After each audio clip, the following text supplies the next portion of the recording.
먼저 짧게 선교 보고를 드리자면, 하나님께서 왜 우리 가정을 그리고 또 저를 미국으로 보내셨을까, 이게 정말 궁금했어요.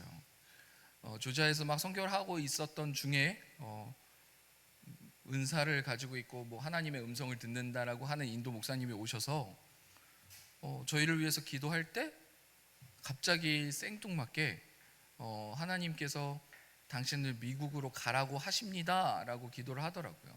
근데 때마침 제가 그 인도 목사님한테도 이야기하지 않은 저희 개인적인 기도 제목이었어요.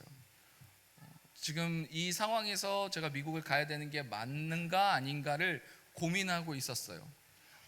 그런 상황에서 정말 생각지도 못한 다른 사람의 기도와 그 기도 속에서 명확하게 저한테 이야기를 해주셔서 이번에 미국에 가야 되는 게 맞구나 라는 생각을 가지고 미국에 가게 됐습니다. 그곳에서 한 3개, 4개 교회에서 말씀을 전하면서 사람들을 만나게 됐어요.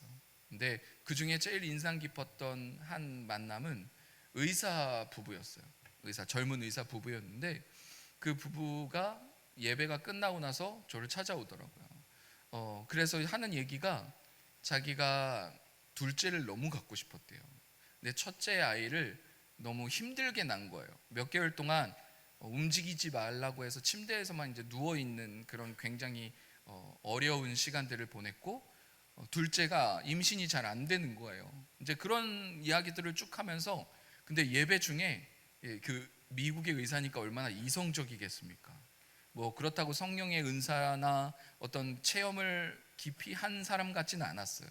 근데 예배 중에 자기가 첫째가 아들이었는데 둘째가 딸이고, 이 둘을 데리고 조지아 선교를 가는 그림을 환상을 봤다는 거예요.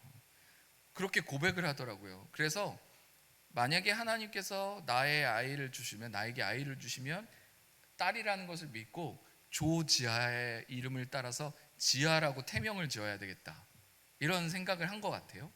그리고서 그 다음 날이 주일이었는데 주일 예배가 딱 끝나고 나서 이 의사 아내가 저희를 찾아왔어요. 하는 얘기가 임신을 한 거예요. 이 2줄이 나온 겁니다. 근데 너무나 빨리, 이거는 병원에 가서 이제 어떤 뭐 생리가 2달이 3달이 지나서 임신을 한 게 아니라 정말 초반에 정말 테스트기가 나오나 할 정도로 그걸 발견하게 된 겁니다. 근데 왜 하나님께서 이 예배를 통해서 이 가정을 또 회복시키실까, 태를 여실까 하는 마음이, 궁금한 마음이 있었는데, 그 남편 의사가 또 어떤 일을 하냐면, 유명한 블로거인데, 어떤 블로거를 하냐면 외국에서 의대를 공부하고 미국에서 시험 보는 사람을 돈을 받고 그 모든 과정들을 다 해주는 사람이었어요. 그러니까 한국에서 의대를 졸업해서 미국의 의사가 되고 싶어 하는 사람들이 서류라던가 면접이라던가 어떻게 시험 보는가, 이 모든 것을 컨설트 해주는 사람이었던 거예요. 그 사람과 이야기를 나눠보니까 우리 인도 의대 학생들이 미국에서 의사가 시험을 보기 위해서 어떻게 해야 되는지 너무나 막막한 길을 이 사람을 통해서 열 거죠. 근데 이 사람이 돈을 받고 그 일을 하는데 은혜가 임한 거예요. 그러니까 이분이 뭐라고 얘기하냐면, 제가 인도 의대생들이 미국에 시험 보는 것을 무료로 다 도와주겠습니다, 그렇게 고백이 나왔어요. 참 이 일들을 막 진행되는 것을 바라보면서 하나님은 진짜 사람을 통해서 일하시는데, 그 사람과의 만남은 우리가 순종함으로 시작이 되는 거예요. 그러니까 하나님께서 너가 미국에 가면 어떤 의사를 만날 거고, 그 의사를 위해서 기도하면 그 기도가 오랫동안 딸을 못 낳았던 그 사람이 딸을 낳게 될 거고, 그로 인해서 너가 도움을 받게 될 거야 라고 하나님이 자세하게 설명해 주셨다면 우리는 믿음도 필요 없겠죠. 막 믿으려고 노력하지도 않았을 거예요. 그런데 하나님께서는 언제나 우리를 이끄실 때 자세하게 미래를 말씀하시지 않습니다. 왜냐하면 그 자세하게 우리에게 말씀하시는 게 우리에게 성장이 일어나지 않기 때문이에요. 언제까지 부모가 자녀에게 하나까지 다 설명하면서 이 자녀를 키울 수는 없습니다. 엄마가 이렇게 하는 이유가 이거 때문이야, 너를 사랑하기 때문이야, 처음에 어렸을 때는 설명합니다. 근데 점점 그 횟수가 줄어들면서 신뢰관계를 갖게 돼요. 부모가 자녀를 사랑하고 자녀는 그 부모가 나를 사랑한다는 것을 믿고 많은 말들을 생략하면서 함께 삽니다. 물론 사랑한다라는 말들이나 뭐 용기를 주는 말들이나 위로와 격려가 우리의 삶을 굉장히 윤택하기도 하지만 굳이 가족에게는 그 말들이 없어도 진행되는 일들이 굉장히 많습니다. 그러니까 하나님께서는 우리의 인생을 이끄실 때 처음에 사랑한다 막 고백하시면서 자세하게도 이끄시기도 하지만 어느 때에 있어서는 나를 믿으라, 나를 신뢰하고 따라와라, 아주 심플하게 우리에게 말씀하실 때가 있어요. 근데 그 심플하게 말씀하시고 미래를 잘 모르는 이 상황에서 우리가 순종하며 나아갈 때 하나님께서는 이런 것을 예비하셨구나를 통하여서 다음에 순종이 더 쉽게 됩니다. 그 다음에 하나님의 말씀이 더 쉽게 우리의 삶 속에 적용되고 또 우리가 순종할 수 있는 능력이 생기는 거예요. 힘이 길러집니다. 그래서 마음의 근육이라고도 말하고 믿음의 근육이라고도 말할 수도 있겠죠. 그래서 믿음이 한 번에 예수님을 받아들인다고 해서 어느 날 갑자기 우리가 점프 뛰는 그런 성숙한, 그러니까 믿음은 한 번에 완벽하게 받습니다. 저는 믿음이 꾸준히 성장한다고 생각하진 않아요. 믿음이 더 커진다고 생각하지 않습니다. 근데 제가 말하는 지금 믿음의 성장은 처음부터 100을 받은 우리가 100을 받았다는 걸 잘 몰라요. 믿음은 완벽하게, 믿음은 예수 그리스도이기 때문에 우리가 예수님을 영접할 때 100을 받은 겁니다. 그런데 이 100 중에 우리가 한 5밖에 못 쓰고 있는 거예요. 그래서 100을 받은 우리가 100을 받았다는 사실을 믿기 위해서는 5%, 10%, 20%, 30%를 써가며 처음에 하나님이 나에게 주신 게 100이었구나를 알게 되는 거예요. 근데 많은 사람들이 이제 믿음에 대해서 오해를 하고 있을 때 내가 10의 믿음을 가지고 있어서 열심히 노력하면 내가 20의 믿음으로 되겠다. 아닙니다. 성경은 처음에 예수님이 여러분의 삶의 주인이 되실 때 100을 주신 거예요. 완벽하게 주신 겁니다. 더 이상 필요 없을 만큼의 완벽함을 여러분에게 주셨고 그것을 이해하고 받아들이는 데까지 시간이 걸리는 거예요. 나를 예수님처럼 완전하고 온전하게 만드셨구나를 받아들이는 데가 시간이 오래 걸리는 겁니다. 그러니까 여러분의 믿음이 성장하기 위해서 기도하는 것이 아니라 예수님께서 날 위해서 완벽함을 주셨는데 내가 그 완벽함을 아직 이해하지 못하는 것을 깨닫고 그것을 찾아가는 거예요. 오늘 말씀을 보겠습니다. 오늘 말씀은 마가복음 4장 18절부터 19절인데 또 어떤 이는 가시떨기에 뿌려진 자니 이들은 말씀을 듣기는 하되 세상의 염려와 재물과 유혹과 기타 욕심이 들어와 말씀을 막아 결실하지 못하게 되는 자요. 그래요. 여러분, 제가 많은 기독교인들을 만났을 때 그 기독교인들이요 분명히 예수님을 사랑합니다. 그리고 말씀이 그의 삶에 있어요. 예수님이 그의 삶에 있습니다. 근데 제가 궁금증이 생겼어요. 왜 삶이 변하지가 않는가? 분명히 이 사람이 예수님을 안 사랑하는 게 아닙니다. 분명히 예수님을 사랑하고 말씀도 그의 삶에 있어요. 그런데 삶이 변하지가 않고 뚜렷하게 예수님을 믿는 어떤 향기가 나질 않는 거예요. 그 부분에 대해서 제가 궁금하기 시작했고 그 궁금함에 오늘 말씀으로 답하길 원합니다. 설교에는 두 가지의 설교가 있어요. 첫 번째는 강의 설교가 있습니다. 말씀을 쭉 읽고 그 말씀을 푸는 거예요. 그리고 두 번째로는 주제 설교가 있습니다. 주제 설교라는 건 질문을 가지고 그 질문에 대한 답을 푸는 거예요. 제가 오늘 설교는 강의 설교가 아니라 주제 설교입니다. 왜 인간은 변하지가 않는가? 예수님이 분명히 인간의 마음속에 삶 속에 있고 말씀도 성경책도 내 삶에 있고 나는 주일마다 예배를 드리는데 왜 변하지 않는가에 대한 질문을 말씀을 통해서 한번 답을 찾기를 원합니다. 말씀이 없는 것도 아니고 주님이 없는 것도 아니고 은혜가 없는 것도 아닙니다. 성경을 보면 예수님도 수많은 사람들을 만났는데 그 중에 바리새인도 만나셨고 부자 청년도 만나셨고 무리들도 예수님의 말씀을 들었습니다. 심지어는 그들은 기적도 받고 그리고 예수님의 사랑도 경험했습니다.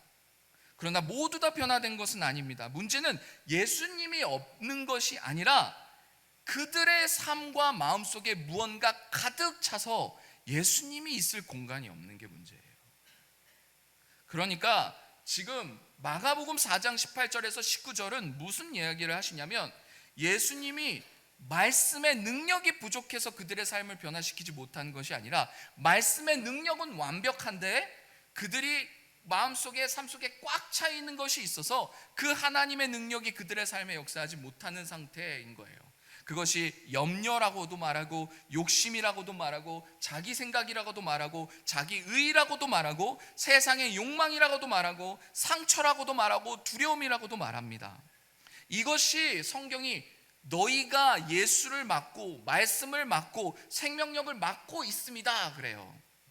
그런 것을 위하여서 하나님이 여러분의 삶에 들어가서 주인이 되어 주셔야 여러분의 삶을 고치시고 변화시키기 시작하는데, 우리는 용서해라 그러면 화부터 내죠. 그리고 상처를 누군가가 건드리기만 하면 우리는 너무 화가 나서 어쩔 줄을 모릅니다. 근데 예수님께서는 지금 뭐라고 말씀하시냐면, 내가 너의 삶의 주치의로 받아들인다면 내가 너의 삶에 수술할 수 있는 동의서는 나한테 줘야 되지 않겠냐, 이 말씀을 하시는 거예요. 아무리 뛰어난 명의도 우리가 수술 동의서가 없는데도 불구하고 우리의 몸에 칼을 대는 명의는 없습니다.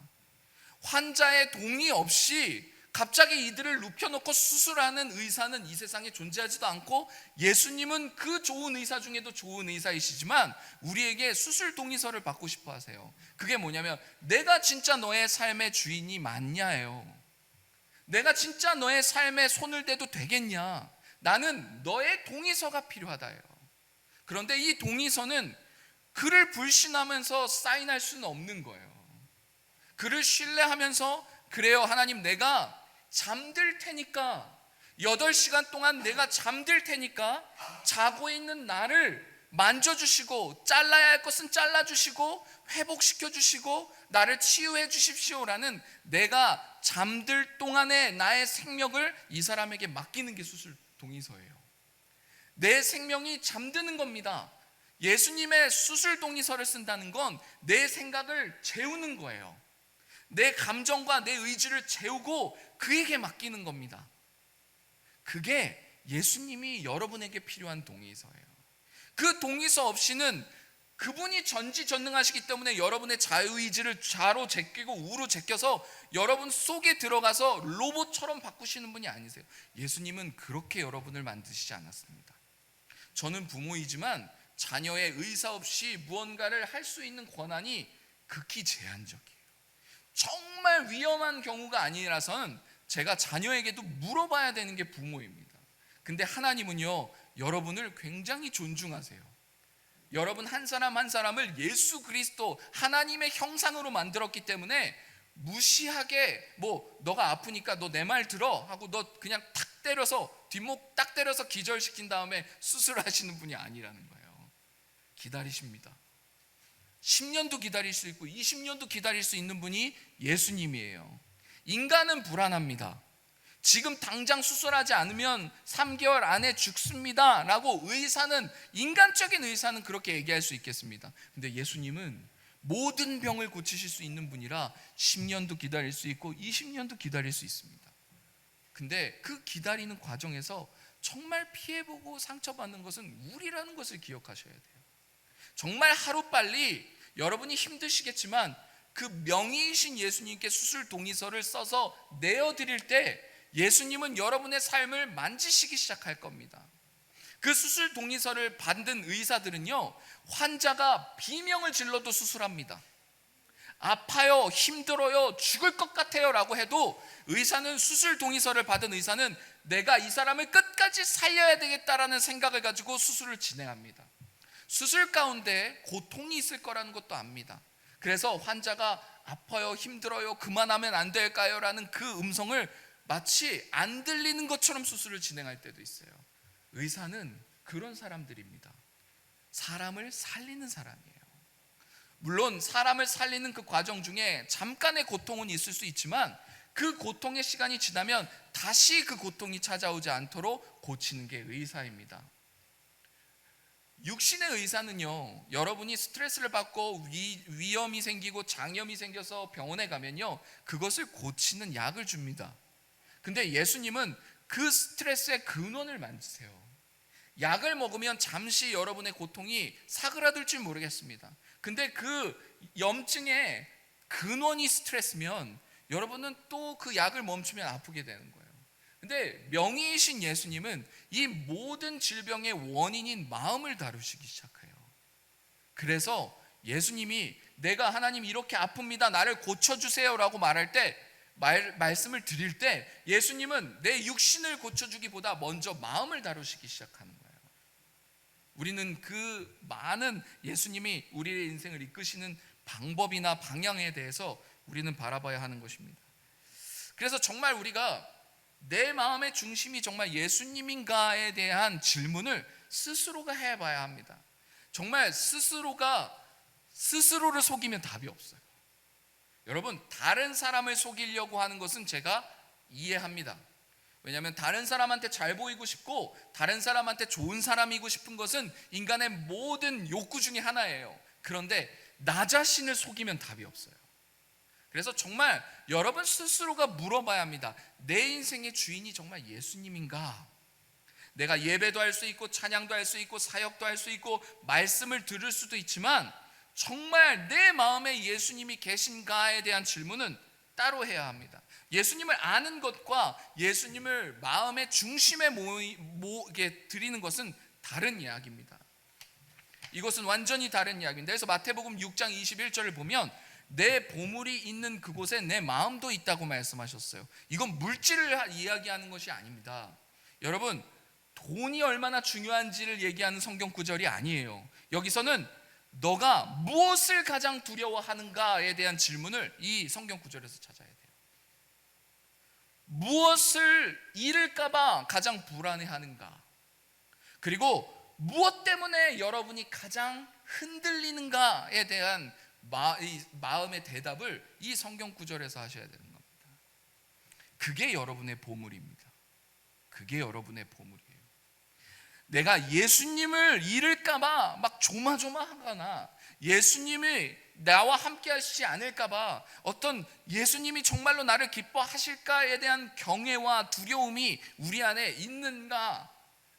아니면 무엇 때문에, 돈 때문이든 건강 때문이든 내 미래 때문이든 어떤 그 무엇 때문에 내가 두려워하고 있는가, 그것을 여러분 깊이 여러분의 마음을 보시고 아, 이게 내 삶의 보물이구나, 이것을 깨달으신다면 이제 내가 이것을 보물로 인생을 살았지만 앞으로의 나의 인생은 이것이 아니라 예수님이 나의 인생의 보물로서 살겠습니다 라고 고백을 먼저 하셔야 돼요. 이게 수술 동의서입니다. 수술 동의서예요. 여러분의 믿음이 완벽하게 준비가 되어서 그 고백을 하라는 게 아닙니다. 동의서를 드려야 돼요. 고백을 드려야 됩니다. 예수님이 나의 구주이십니다. 완벽하게 예수님이 나의 구주라는 마음의 고백을 가지고 그 고백을 하는 사람은 없습니다. 그 사람도 또 죄를 짓고 넘어질 거예요. 예수님은 분명히 그걸 아십니다. 그런데 동의서가 필요한 거예요. 먼저 고백을 해야 합니다. 하나님이 나의 구주라는 것을 제가 믿기로 결정합니다. 예수님이 나의 주치의라는 것을 내가 믿기로 결정합니다. 내 삶의 주인이 되어 주십시오. 예전에 내 보물은 자녀가 아플까봐 너무너무 무서웠습니다. 내가 돈이 없을까봐 너무너무나 무서웠습니다. 내가 지금 이 힘들고 어려운 이 상황과 삶이 계속될까봐 난 너무나 무서웠습니다. 그런데 이 무서운 생각과 마음이 내 보물일 거라는 것을 몰랐습니다. 계속해서 내 마음이 거기에 가 있는 거예요. 나는 계속 이 상태로서 앞으로 살아가는 것은 아닌가? 아니면 내 자녀가 아프면 어떡하지? 내가 소중한 것을 잃으면 어떡하지라고 불안한 마음들이 여러분의 마음의 중심에 있으면요, 예수님을 모셔드리기가 너무나 어렵습니다. 그래서 성경을 보면 예수님의 사랑은 직접 경험하지만 그 사랑을 끝까지 받아들이지 못한 사람도 있습니다. 마가복음 10장 21절을 보면 부자 청년이 나와요. 근데 부자 청년에 예수님이 가장 먼저 쓰신 단어가 있습니다. 예수께서 그를 보시고 사랑하사예요. 사랑하사. 자, 여러분이 가지고 있는 이미지는 어떻습니까? 예수님은 부자를 사랑하시나요? 예수님은 가난한 사람들만 같이 있었던 것 같잖아요. 근데 예수님이 부자 청년을 보고 제일 첫 번째로 뭐냐면 예수님이 그를 사랑하사예요. 예수님은 부자 가난한 자를 나누지 않습니다. 예수님은 부한 자나 가난한 자나 동일하게 사랑하시고, 여러분이 수백억 자산가라 할지라도 예수님은 여러분을 보시고 사랑하사예요. 그게 먼저입니다. 근데 이 청년이 지금 자기의 재정을 가지고 막 다른 사람에게 다 나눠주는, 정말 주님이 보시기에, 하나님이 보시기에 완전한 상태인가요? 아닙니다. 결론으로 따지자면 하나님보다 물질이 더 우선이 된 이 청년을 예수님은 지금 뭐라고 말씀하시냐면 그를 사랑하사예요. 그러니까 예수님이 이 청년을 사랑하지 않아서 이 청년이 안 변한 게 아닙니다. 이 청년이 예수님보다 사랑하는 것이, 더 많이 사랑하는 것이 있기 때문에 문제였던 거예요. 그러니까 우리의 삶의 많은 문제들이 예수님이 능력이 없거나 예수님이 나를 안 사랑해서 내 인생에 문제가 일어나는 게 아니라, 내가 예수님보다 사랑하는 것이 있어서 일어나는 문제들이 거의 대부분이라는 거예요. 그런데 우리는 절대 인정하지 않습니다. 예수님이 능력이 있는데 나를 고치지 않으셔라고 생각해요. 근데 성경은 그렇게 말씀하시고 있지 않아요. 우리의 마음속에 다른 것이 가득 차 있기 때문에 주님의 그 전능하신 능력이 너의 삶에 일어나지 않는 상태라는 것을 우리가 인지할 때 그 다음부터 변화가 일어나기 시작하는 거예요. 그는 예수님이 나를 사랑하시는 그 눈빛에서도, 그리고 예수님이 나를 사랑하신다는 것을 분명히 그 청년은 느꼈을 겁니다. 그런데 그 청년은 예수님을 떠나갑니다. 왜냐하면 사랑하는 예수님을 사랑하는 것보다 자기가 붙들고 있는 것을 놓치고 싶지 않았기 때문이에요. 그래서 왜 사람은 예수님을 사랑해 받아들이지 못하는가에 대한 질문을 성경으로 찾아보면, 첫 번째로는 요한복음 5장 39절에서 40절을 보면, 너희가 성경에서 영생을 얻는 줄을 생각하고 성경을 연구하거니와 너희가 영생을 얻기 위해서 내게 오기를 원하지 아니하는도다 그래요. 그러니까 성경은 생명이고, 성경은 말씀이고, 예수님은 생명이고, 모든 것을 가지고 있다는 것에 대해서 성경은 부인하지 않습니다. 그래서 너희가 성경을 읽거니와까지는 인정해요. 그런데 내게로 오지 않는다 그래요. 너희가 주일 예배를 드리고 기도를 하고 말씀을 보고 암송을 해도 너희가 내게로 오지는 않는구나 이거예요. 그러면 예수님께서 보시는, 너희가 말씀을 읽고 기도를 하면서 예배를 하고 헌금을 하고 선교를 하더라도 내게로 오지 않는구나 라는 것을 어떻게 우리의 인생에서 적용해야 합니까? 그 부분이 중요한 거예요. 내가 오늘 주일 예배에 앉아있고 같이 찬양도 하고 기도도 하지만 내가 정말 예수께로 가고 있는가는 여러분이 스스로가 질문에 답을 하셔야 되는 거예요. 이것을 잘못 판단하시면, 나는 예수님께로 가지 않는데 내가 성경을 읽고 그 지식을 알고 주일 예배를 드리고 헌금을 했다고 내가 예수께로 가고 있다라고 착각하시면, 여러분 하나님과의 관계가 어떤 문제가 생기냐면 그 주치이신 예수님이 여러분을 안 고치신 것 같은 느낌이 드는 거예요. 그 예수님이 능력을 다 가지고 계신데, 그 예수님이 돈도 다 가지고 계신데 그 돈을 나한테 안 주신 것 같은 느낌이 든단 말이에요. 아닙니다. 성경은 그렇게 말하고 있지 않아요. 예수님의 자리를 우리가 만들어 드려야 됩니다. 그것을 이야기하고 있는 겁니다. 그래서 나는 괜찮다, everything fine, 난 괜찮아, 난 필요 없어 라고 말하는 사람에게는 예수님이 일하실 수는 없어요. 근데 여기에서 여러분 착각하시지 않는 게, 하나님 재산이 넘치나이다 라는 것은 나는 괜찮아요 라는 뜻이 아니에요. 예수님이 이미 내 삶에 들어오셔서 그 예수님이 내 삶을 만지고 계시는 것을 나는 느낍니다 라는 뜻이에요. 마음의 중심이 다른 것으로 묶여있는 상태에는 부자 청년이 예수님 앞에 나왔고 그 예수님을 만났지만 여전히 그의 마음과 중심에 재물에 묶여있는 상태라서 재산을 가진 것이 아니라, 여러분 재산을 가지셔야 돼요. 그 가진다라는 성경의 의미는, 여러분의 재산이 많았으면 좋겠습니다. 여러분이 좋은 집에 살았으면 좋겠고, 좋은 차를 끌었으면 좋겠고, 좋은 직업을 가지셨으면 좋겠어요. 근데 가지다라는 것은 다스리다라는 뜻이에요. 여러분이 그 물질의 주인이 되어야지 물질이 여러분의 삶의 주인이 되어서는 안 되는 겁니다. 이 부자 청년을 통해서 우리가 무엇을 깨달았냐면, 부자 청년은 돈을 많이 가지고 있는 것 같지만 사실 영적으로 봤을 때는 그 물질이 이의 마음을 가지고 있는 거예요. 그 상태를 보셔야 합니다. 그래서 여러분이 수백억 수천억을 가져도 하나님 앞에는 가난한 자예요. 하나님이 이 모든 우주를 만드셨기 때문에 여러분의 소유로 이 지구 전체를 소유하고 있다고 할지라도 우주로 따지자면 아주 먼지보다도 작은 만큼 돈을 가지고 있는 거예요. 하나님에 비하면. 그래서 하나님 앞에는 물질로 부한 자가 없습니다. 빌 게이츠도 하나님 앞에 물질로 부한 자가 아니에요. 기껏해야 지구 안에서인데. 그러니까 우리가 조금 더 다른 사람보다 많이 가졌다, 적게 가졌다, 이런 기준으로 우리 스스로를 보면 안 됩니다. 하나님 앞에는 누구나 다 가난한 자예요. 그래서 내가 수천억을 가지고 있어도 가난한 자고 수백억을 가지고 있어도 가난한 자예요. 그래서 나는 하나님 앞에 가난한 자라는 것은 찍어놓고, 근데 이 물질이 나의 마음을 다스리고 있는 건지, 내 마음이 물질을 다스리고 있는 건지는 여러분이 보셔야 됩니다. 그것은 주인이 누구냐의 문제예요. 그리고 또 여기에서 하나님의 말씀과 생명을 못 받아들이는 것 중에 하나가 상처와 두려움이 하나님의 말씀보다 더 사로잡혀 있는 상태를 이야기하기도 합니다. 그래서 어떤 사람은 예수님의 사랑을 머리로는 압니다. 어떻게 그가 나를 위해서 죽으셨고 부활하셨고 어떤 일들이 있어서 정말 예수님이 이 땅에 오실 수밖에 없었고 나를 위해 죽을 수밖에 없었는 줄줄줄줄줄줄 얘기할 수 있어요. 복음이 무엇입니까? 라고 하면 줄줄줄줄 얘기할 수 있습니다. 그런데 그의 마음은 어떤지 모르겠습니다. 그의 마음이 예수님이 나를 위해서 죽으셨다는 것도 알겠어, 부활하셨다는 것도 알겠어, 성령을 주셨다는 것도 알겠어, 그가 나를 떠나는 것이 유익이라는 것도 알겠어. 왜냐하면 성령님이 나에게 영원히 함께 하시기 위하여서. 근데 여러분의 마음의 중심이 진짜 예수님이 나의 구주이신가? 이것은 다른 문제입니다.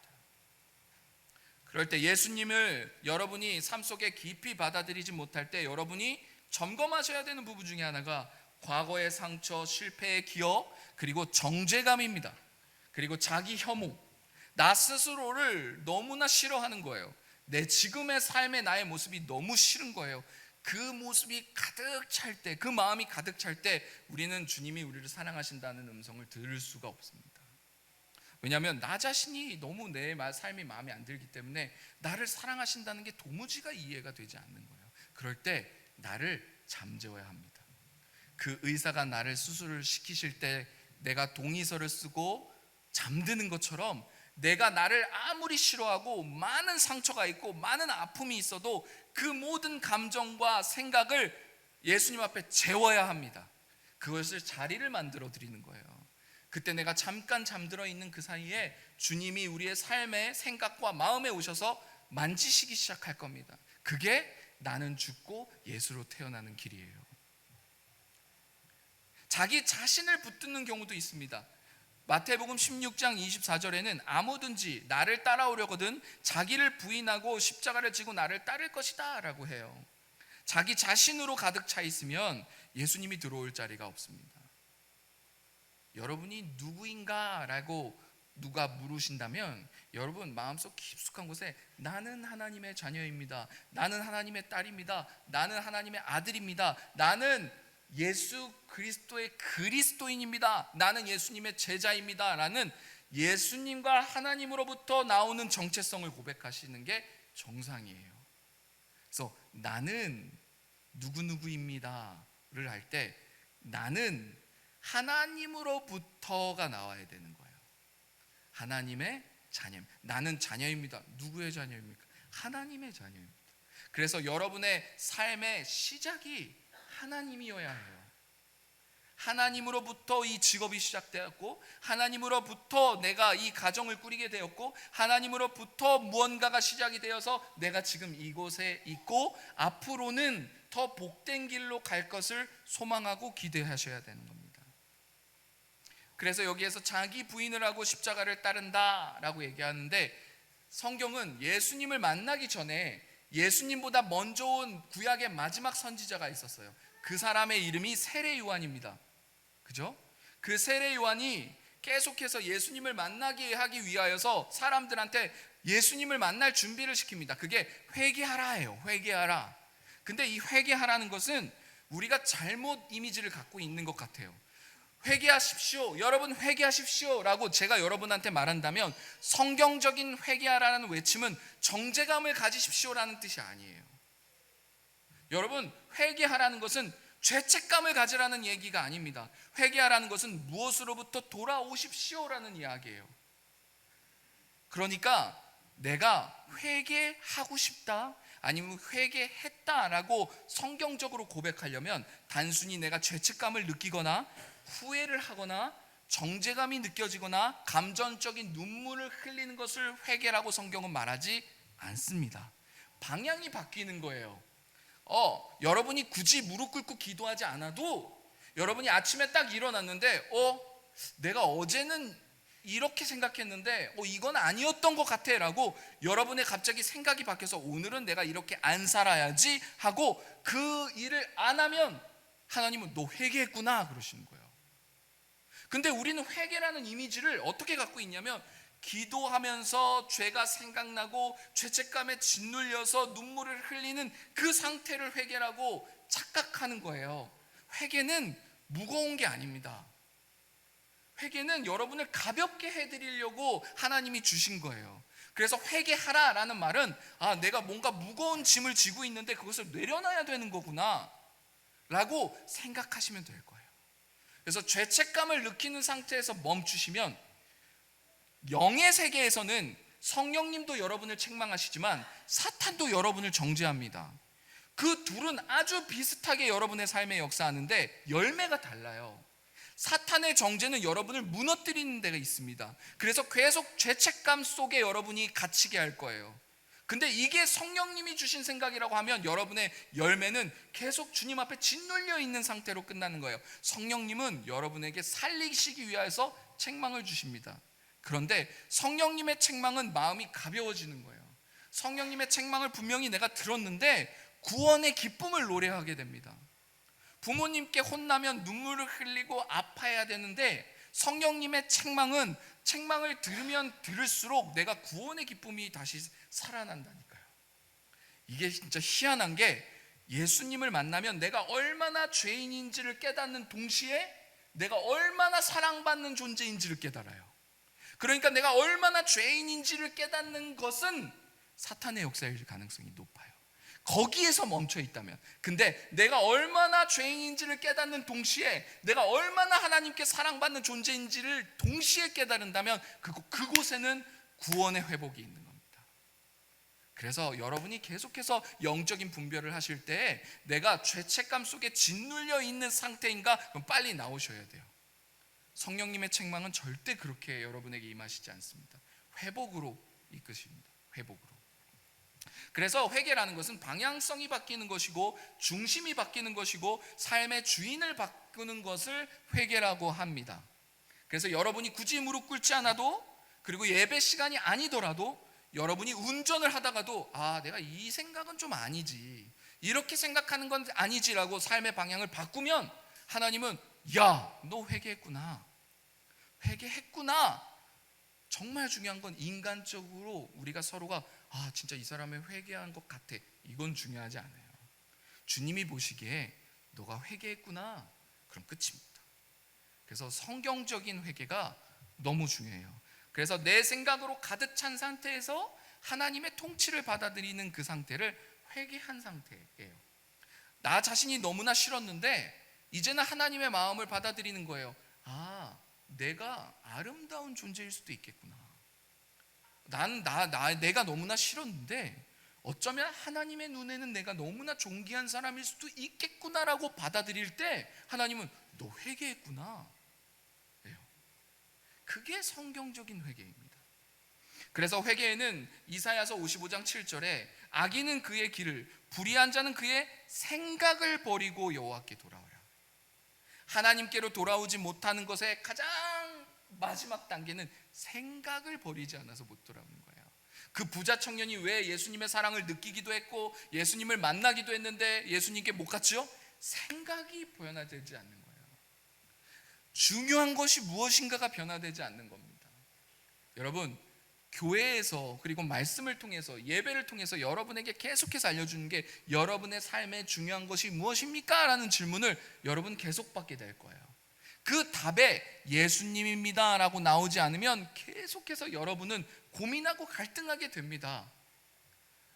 여러분, 억지로 내 삶에 가장 중요한 분은 예수입니다 라고 말하라는 게 아니에요. 계속해서 예수님은 내가 너에게 가장 중요한 존재가 되었으면 좋겠고 그랬을 때 너의 삶에 많은 변화가 있을 거야 라고 말하지만 그곳에는 믿음이 필요합니다. 왜냐하면 경험해보지 못한 삶이기 때문이에요. 내가 그동안은 내 삶의 주인이 나로서 살아왔어요. 그래서 여러분의 삶의 인생이 잘 맞췄습니까? 열매가 잘 맺혔습니까? 이제 예수님이 수고하고 무거운 짐자들아 이제는 너가 주인인 삶을 잠깐 멈추고 불안하고 힘들겠지만 그 주도권을 그 주인 대신 통치를 나에게 맡겨보지 않겠니? 라고 여러분을 초청하시는 거예요. 그래서 여러분이 하나님 앞에 한번 잠자보십시오. 여러분이 어렸을 때부터 지금까지 난 이런 게 내 스타일이야, 이런 게 내 삶의 철학이고 이런 게 삶의 가치관이야 라고 말하는 것을 잠깐 잠재워 보십시오. 그리고 예수님의 가치관대로 한번 살아보는 겁니다. 그럴 때 예수님이 여러분의 인생에서 어떠한 일들을 하시는지 여러분 한번 목격자가 되어 주셨으면 좋겠어요. 제자들이요, 위트니스예요. 증인, 목격자라는 뜻입니다. 예수님이 내 주인으로 내가 삶을 드렸더니 예수님이 내 인생에서 어떠한 일을 하셨는지 내가 바로 증인입니다 라고 목격자입니다 라고 얘기하는 예수님의 제자들은 위트니스, 증인들이었어요. 우리 그리스도인들은 증인들이 되어야 합니다. 하나님께 내 삶을 드려봤더니 그 하나님이 내 삶을 이렇게 변화시켰다는 것을 내가 봤다, 내가 경험했다라고 다른 사람들한테 이야기하는 것이 전도예요. 그래서 그 좋은 하나님이 나만 믿는 것이 아니라 다른 사람들도 나와 함께 하신 그 하나님의 경험으로 말미암아 간접 체험하여서 주님을 궁금해하고 주님께로 오는 겁니다. 그게 전도예요. 그래서 예수님의 제자들이요, 성경 말씀 구절 하나 가지고 다른 사람들한테 복음 전하지 않았습니다. 베드로는 베드로에게 역사하신 하나님을 전했고 요한은 요한에게 역사하신 하나님, 내가 만난 하나님을 전한 거예요. 내 삶에서 그 예수님이 얼마나 좋게 역사하셨는지를 사람들한테 알린 겁니다. 그래서 그것이 균형 잡히게 나온 것이 성경 66권이에요. 근데 베드로는 확실하게 베드로의 하나님이 있었고 요한은 요한의 하나님이 있었습니다. 각자 하나님의 만난 부분들이 너무나 달랐어요. 그런데 합쳐보니까 이게 우리의 하나님이구나 라는 것을 알게 되는 것이지요. 그래서 잠언서 3장 5절을 보면 이런 말씀이 있습니다. 너는 마음을 다하여 여호와를 신뢰하고 내 명철을 의지하지 말라. 성경은 반복해서 자기 이해와 자기 확신을 재우라고 말해요. 잠자라, 잠깐 너 자고 있어, 내가 너를 고쳐줄게, 좀 나한테 동의서를 맡기고 잠자라. 그래서 내 생각으로 가득 차 있어서 내가 깨어 있으면 수술을 할 수가 없잖아요. 내가 계속해서 내 생각이 계속 돌아가면 수술을 할 수가 없잖아요. 자, 이제 수술방에 들어가면 동의서를 맡기고 평안하게 안식하셔야 돼요. 의사를 믿고 안식하셔야 돼요. 막 불안하게 막 이렇게 하면 수술이 진행할 수가 없는 거예요. 수술방에 들어가는 것은 예수님이 여러분을 처음에 이렇게 이끄실 거예요. 그래서 여러분의 삶을 죽이는 그 죄덩어리를 자르시기 시작할 겁니다. 우리는요, 이것이 보물이라고 생각할지도 모르겠지만 주님이 보시기에 이게 있으면 우린 죽거든요. 그러니까 예수님이 이걸 잘라내는 수술들을 하실 거예요. 그때는 안식하셔야 됩니다. 예수님께 안식하셔야 그분이 여러분의 몸에 손을 대기 시작할 수 있어요. 그래서 하나님의 음성이 들리지 않는 이유 중에 하나는 우리가 무엇인가로 꽉 차 있을 때 그겁니다. 근데 중요한 것은 우리가 회개를 했다면 성경은 회개에 합당한 열매를 요구하십니다. 그게 마태복음 3장 8절입니다. 그러므로 회개에 합당한 열매를 맺고, 그래서 진짜 회개는 무릎 꿇고 막 이게 아니라 운전하다가도 샤워를 하다가도 길거리를 걷어가도 회개를 할 수 있는데 그 회개는 반드시 열매를 낳습니다. 그래서 내가 회개했구나 안 했구나는 가족들이 더 빨리 알 수도 있어요. 나보다. 야, 너 뭔가 좀 변한 것 같은데? 우리 엄마 변한 것 같은데? 우리 아빠 변한 것 같은데? 근데 자기가 회개했는지 자기가 인식하지 못하는 순간 일지라 할지라도 가족들이나 가까운 관계들은 얘가 회개했구나, 변화됐구나라는 것을 느낄 수 있는 게 회개는 반드시 열매가 따르기 때문입니다. 그래서 우리가 말씀을 보면 회개의 열매는 사도행전 26장 20절에 회개하고 하나님께 돌아와서 회개한 합당한 일을 해라 라고 하는데 가치관, 선택, 삶의 태도, 관계가 변화되기 시작하는 거예요. 왜냐하면 회개라는 것은 내가 돌아서다라는 뜻이고 돌아섰을 때의 방향은 예수님이 있기 때문에 예수님이요 여러분과 200m 떨어지고 300m 떨어져서 야 돌아와 이렇게 하시는 분이 아니에요. 여러분 진짜 깜짝 놀랄 거예요. 어떻게 하냐면 내가 잘못된 길을 가고 있어요. 그럼 예수님 바로 여기 있어요. 그래서 돌아서면 주님 만나는 거예요. 우리가 아주 예수님께 멀리 떨어져 가지고 내가 10년을 예수님과 상관없이 살았습니다 라고 해서 내가 주님께 돌아오려면 다시 10년을 노력해서 주님을 만나야 되는지를 인간은 생각하거든요. 근데 내가 잘못된 길을 사망의 음침한 골짜기를 간다 할지라도 바로 옆에 예수님이 서 계시는 거예요. 그런데 내 방향과 생각이 주님을 보고 있지 않기 때문에 주님이 나와 동행하신다는 것을 못 느끼는 상태입니다. 그런데 이렇게 걸어가다가 이 방향이 잘못됐구나라는 것을 내가 깨닫고 내가 주님께로 돌아가야지라고 시선만 돌려도 그곳에 예수님이 계셔요. 바로 만나는 거예요. 바로. 그래서 예수님을 만나는 것은 예수님이 여러분을 완전히 용서하실 준비를 다 해놓으신 거예요. 고개만 돌려라. 고개만 돌리고 수술동의서만 해라. 그럼 나머지는 내가 다 해줄게. 그렇게 여러분이 나쁜 길을 간다 할지라도 그 옆에 졸졸졸졸 같이 따라다니시는 분이 바로 예수님이시라는 거예요. 그리고 두 번째로는 자기의 의의를 내려놓는 것도 중요합니다.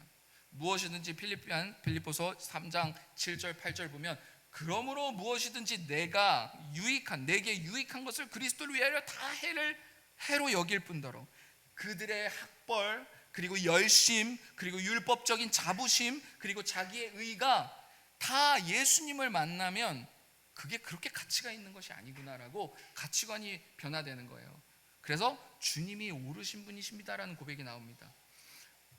야고보서 1장 21절 22절 보면 마음에 심어진 말씀을 온유함으로 받으라. 말씀을 행하는 자가 되고 듣기만 하여 자신을 속이는 자가 되지 말라. 회개한 사람은 말씀을 판단하지 않습니다. 이게 정말 중요해요. 회개한 사람은 말씀을 판단하지 않아요. 지금 설교를 얘기하는 게 아닙니다. 성경을 얘기하는 거예요. 그래서 회개의 열매는 순종으로 나타나게 됩니다. 그리고 관계에서의 변화가 됩니다. 누가복음의 19장 8절을 보면 삭개오가 예수님을 만납니다. 그래서 그가 생각이 변화되었어요. 가치관이 변화되었고 삶이 변화되었습니다. 그래서 삭개오가 뭐라고 얘기하냐면 내 소유의 절반을 가난한 자들에게 주겠사오며 그래요. 자, 여러분의 통장에 있는 적금을 깨고 가난한 사람한테 나눠줘야 회개가 아니라 삭개오는 키도 작고요. 그리고 직업적으로도 사람들이 너무나 무시하는 직업을 가지고 있지만 그가 최고의 가치로 두는 것이 하나면 내가 사람들이 내 직업에서 욕하고 사람들이 내 외모를 비하하다 하더라도 내가 돈이 많으면 저들이 나를 함부로 못할 거야. 돈으로서 그의 인생을 방어막을 쳤던 사람이에요. 근데 그 사람이 지금 돈을 나누겠다는 겁니다. 그게 무슨 뜻인지 아십니까? 하나님이 나의 산성이라는 거예요. 돈이 나의 산성이었던 사람이 예수님을 만나니까 이제 나의 산성이 돈이 아니라 하나님이시군요 라고 내 재산의 절반을 나눈 겁니다. 그래서 돈이 우상이 됐던 사람은 회개에 합당한 열매가 자기가 목숨보다도 아끼는 돈을 가난한 사람들한테 나누는 일들이 생겨요. 내 개인적인 시간이 우상이 됐던 사람은요 내가 타인을 위해서 내 시간을 쓰기도 합니다. 그러니까 여러 가지의 회개의 열매는 다양한 모습으로 나올 수 있습니다. 여러분, 정말로 중요한 것 중에 하나가 사랑을 경험했지만 감동만 받고 회개하지 않은 경우나 예수님을 구원자로 인정하지만 주인으로는 인정하지 않는 것, 그건 진짜 여러분 슬픈 일입니다. 예수님이 나의 구원자라는 것은 맞아요. 여러분 구원자라는 게 뭔지 아세요? 우리 구원하셨다라는 거죠. 딜리버리 하셨다는 거예요. 그죠? 근데 이건 뭐냐면 나는 구원자가 필요해요. 그거는 내가 질병에 걸렸으니까 나를 낫게 해줄 사람이 필요해요. 근데 낫게 해주시면 이제 주인으로는 인정하지 않는 거죠. 당신이 내 구원자는 맞아요. 돈이 없었을 때 돈을 있게 해주셨고 아팠을 때 낫게 해주셨으니까 구원자는 맞지만 내 삶의 주인인가는 다른 얘기입니다. 그것을 여러분이 계속해서 점검하셔야 합니다. 그래서 너희는 나를 불러 주여 주여 하면서도 어찌하여 내 말을 행하지 않느냐 라고 말하는 것은 내가 너를 얼마나 많이 고쳐줬니 구원자로. 너가 관계의 슬픔을 가질 때, 어려움을 가질 때 내가 너의 삶에서 정말로 많이 도와줘서 너는 나를 구원자인지는 알지만 Lord, 나의 주라고는 인정 안 하는구나. 그것은 성경에서 또 다른 이야기입니다. 그래서 마음이 계속해서 세상으로 채워져 있는 상태를 여러분 조심하시기 바랍니다. 마태복음 4장 19절에 세상의 염려와 재물의 유혹과 기타의 욕심이 들어와 말씀이 막아 이래요. 여러분 말씀을 막는 방법이 바로 세상의 염려와 재물과 유혹과 기타의 욕심이에요. 인정받고 싶어하는 욕구나 성공하고 싶어하는 욕구, 그리고 돈, 그리고 사람의 시선, 세상의 욕망들이 내 삶에 가득할 때 우리는 주님이 주인 되심을 인정할 수가 없는 상태가 됩니다. 여러분, 저는 기독교인들을 만나고 예수님 믿는 사람들을 만나면서 그리고 동시에 제 자녀들을 키우면서 많은 것들을 배웠어요. 여러분, 만약에 여러분은 부모, 거의 다 여기가 부모님들이니까 여러분, 자녀가 여러분한테 잘못했어요. 그런데 여러분의 자녀가 이렇게 고백하기 시작하는 겁니다. 엄마 아빠는 날 버리지 않을 거라 믿어. 그리고 그 똑같은 일을 해요. 그리고 나서 그 다음에 엄마 아빠는 나를 사랑하실 거라고 믿어. 그럼 여러분 부모님이면 어떻게 할 겁니까? 여러분, 그 말이 틀린 말이 아니잖아요. 엄마, 아빠가 나를 버리지 않을 거라고 나는 믿어. 아빠가 나를 자녀가 취소된다는 뭐 이런 말을 하지 않을 거라고 나를 믿어. 그렇게 자녀가 여러분에게 말한다면 여러분은 무엇을 하시겠습니까? 그래, 맞아, 그게 진리야. 그리고 그 자녀가 똑같은 일을 또 하면요, 그게 진리야, 난 절대 너를 떠나지 않아. 아니요, 부모는 그런 일을 하는 사람이 부모가 아닙니다. 부모는 다시 그 일을 못하도록 도와주는 거예요. 내가 너를 떠나지 않는다는 건 진리야. 내가 너를 사랑한다는 것은 진리다. 하지만 너가 나를 안다면 피 흘리기까지 그 일을 안 하려고 하는 게 정상이야. 이게 하나님과 여러분과의 친밀함이 너무나 중요합니다. 근데 이 친밀함의 관계가 일방적이 되었을 때는 하나님의 마음이 너무 아파요. 여러분이 죄 짓고 힘들고 어려울 때마다 하나님이 나를 사랑하신다는 것을 믿습니다. 이게 진리입니다. 맞아요, 그게 진리입니다. 그런데 자녀 되는 삶은 부모의 입장에서 한번 생각해 보세요. 부모의 입장에서 내가 아빠를 사랑한다는 것, 아빠가 나를 사랑한다는 믿어. 그래, 맞아, 나는 절대 너를 떠날 일은 없어. 근데 아빠 마음 좀 들여다보겠니? 너가 계속 그렇게 산다면 내가 너를 절대 떠나지는 않겠지만 너를 보는 내 마음이 너무 가슴 아플 거야. 이제 멈춰주지 않겠냐? 이제 좀 다르게 살면 안 되겠니? 라고 아버지의 음성까지 들어야, 아버지의 음성까지 듣고 삶이 변화되는 것까지 되어야 돼요. 여러분, 주님은 여러분을 절대 떠나지 않을 겁니다. 그리고 여러분을 절대 정죄하지 않으실 거예요. 여러분을 수용해 주실 겁니다. 근데 그는 선하신 아버지예요. 여러분을 절대 놓지도 않으실 겁니다. 포기하지도 않으실 거예요. 그래서 그의 사랑과 그리고 우리가 자녀로서의 삶이 같이 조화되지 않으면 우리가 사랑 고백할 때마다 주님은 가슴 아플 수도 있어요. 내가 주님 사랑합니다. 주님 사랑합니다. 근데 평상시에는 주님 사랑합니다라고 고백 안 하다가 너 꼭 죄 지을 때만 사랑합니다라고 고백하면 내가 어떻게 해야 되니? 우리는요, 주님을 사랑합니다라고 고백을 해야 합니다.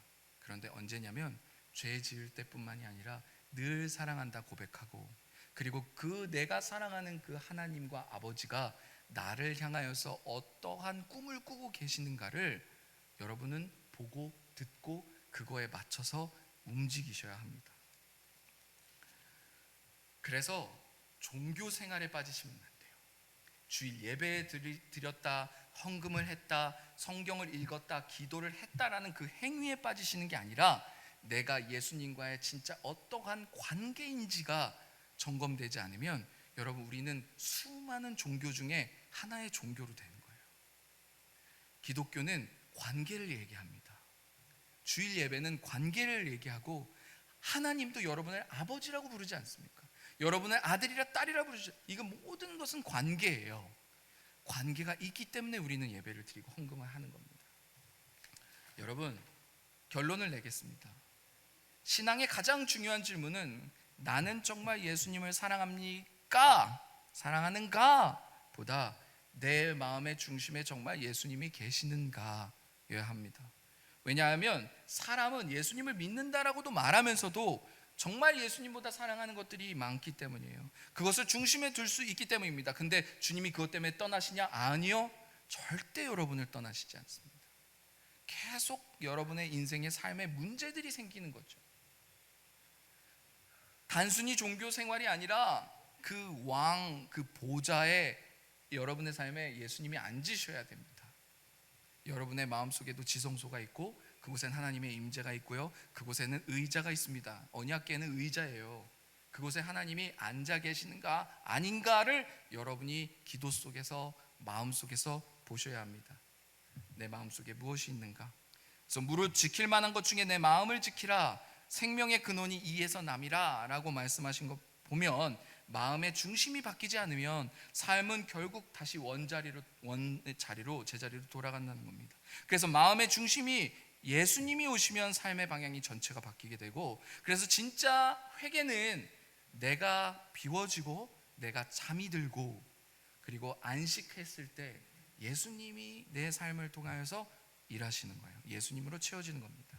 그래서 요한계시록 3장 20절을 보면 볼지어다 내가 문 밖에 서서 두드리느니 누구든지 내 음성을 듣고 문을 열면 내가 그에게로 들어가라고 해요. 그러니까 예수님은 계속해서 여러분의 인생 밖에서 문을 두드리고 계시는 거예요. 이 문을 열어주십니다. 열어주십시오. 근데 문을 딱 열었는데 물건으로 가득 차서 예수님이 들어갈 자리가 없다, 그러면 안 돼요. 문을 열어도 안 되는 겁니다. 예수님이 들어오실 공간 정도는 비워놔야죠. 그게 회개입니다. 예수님이 들어오시기만 하면 이제 여러분이 할 일은 없어요. 예수님이 하실 겁니다. 근데 예수님이 여러분의 삶에 들어오는 것까지는, 수술 동의서까지는 우리가 써야 돼요. 그것까지도 주님이 하시라고 말하면 그건 의사가 할 수 있는 영역이 아닙니다. 그래서 요한복음 3장 30절을 보면 그는 흥해야 하겠고 나는 쇠하여 하리라. 이것이 회개의 길이고 제자의 길이고 성령으로 살아가는 삶의 시작입니다. 사랑하는 성도 여러분, 저는 이제 또 다음 주에 또 다른 교회로 갑니다. 제가 지난 두 교회를 가면서 정말 한 3,000명도 그리고 수백억의 자산을 가지고 있는 교회에서도 말씀을 전하면서 정말 많은 것을 배웠어요. 교회의 행복과 교회의 건강함은 건물의 크기와 성도의 수와 재정에 있지 않구나. 어쩌면 우리보다 더 많은 숫자를 갖고 있는, 그리고 뭔가 활발하게 일하고 있는 교회가 부러울 수 있겠지만, 이 건물보다 100배가 더 큰 교회, 그리고 이 교회보다 100배도 넘는 재정을 가지고 있는 교회의 모습이 그렇게 행복해 보이진 않았습니다. 진짜 행복이 무엇이고, 진짜 기쁨이 무엇이고, 진짜 건강한 교회가 무엇이고, 내가 어디에 있는가는 한번 여러분 스스로가 물어보시고, 그리고 또 감사하는 마음도 가지셨으면 좋겠어요. 한 교회 건물에 두 개의 교회가 예배를 드리면서 서로 고소하고 싸우고 욕하는 교회에서 말씀 전하고 왔습니다. 그 중심엔 돈이었어요. 근데 절대로 돈이라고 말하지 않습니다. 예수님 때문에 싸운다고 얘기하죠. 그 모습을 보면서 제가 정말 많은 생각을 했습니다. 목사라는 것도 중요하지 않구나. 선교사라는 것도 중요하지 않고, 내가 얼마나 기도하는가도 중요하지 않고, 내가 얼마나 많이 예배를 드려왔는가도 중요하지 않구나. 진짜 내 삶의 중심이 무엇인가가 정말 중요하구나 라는 고백을 하면서 이 교회로 다시 돌아왔습니다. 우리 함께 기도하겠습니다. 잔잔한 찬양 좀 틀어주시겠습니까?